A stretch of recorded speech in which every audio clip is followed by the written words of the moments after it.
world and you look at China and you look at the fact that they spent no money on climate change. I mean, John Kerry goes over and he speaks to President Xi and they yes him, yes him, yes him, and then laugh at him as he leaves, and they do what they're doing. We spend a lot of money in this country. You know, we have to. It's a double entendre. But you know what? I'll tell you what.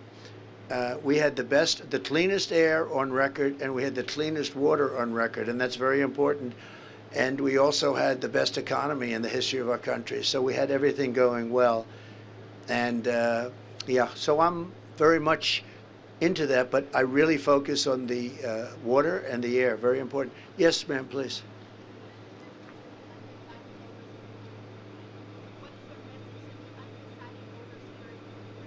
Independent voters?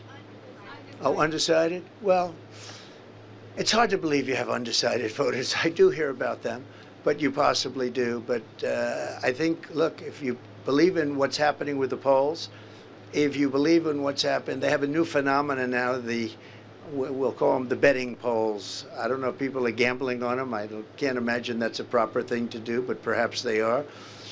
But one of them just came out, I guess the big one, we're 63 to 33, something like that.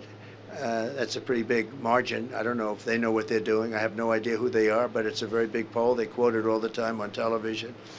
And we're at 63, and they're in the 30s, meaning they, meaning her. But I don't think she's qualified to be running. I really don't. And I think she is a threat to democracy, our democracy, the way they took it away from Biden. And I'm not a fan of Biden, but remember this, he got 14 million votes. She got no votes, and she was, in fact, the first one to quit out of 22 people. And she's running. So, you know, you would call that probably a threat to democracy. But we seem to be doing very well in the polls. Thank you. Yeah, please. Yes. Well, I've gone 52 days without a day off, which all of these people would respect, but they do it the same because they're just like, we're called workers, right? We're workers.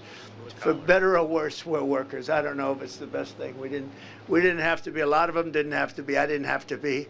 I could have been on a beautiful beach, but I'd much rather be right here with you because we're going to turn the country around. Beyond the area, we're going to turn the whole country around.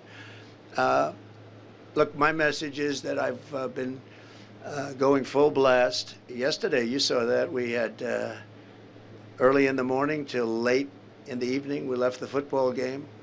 We went to a McDonald's yesterday. That was quite a stop. That was quite a stop, though. We had thousands and thousands.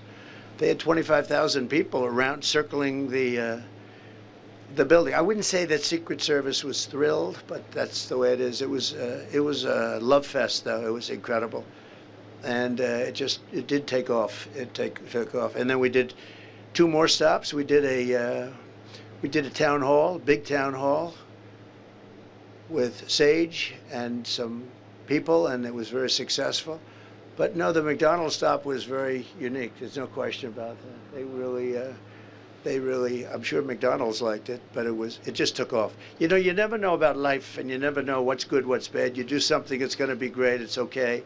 And you do something that's supposed to be okay. This was supposed to be a routine stop, and it turned into a monster. But it was a beautiful monster. There was a lot of love.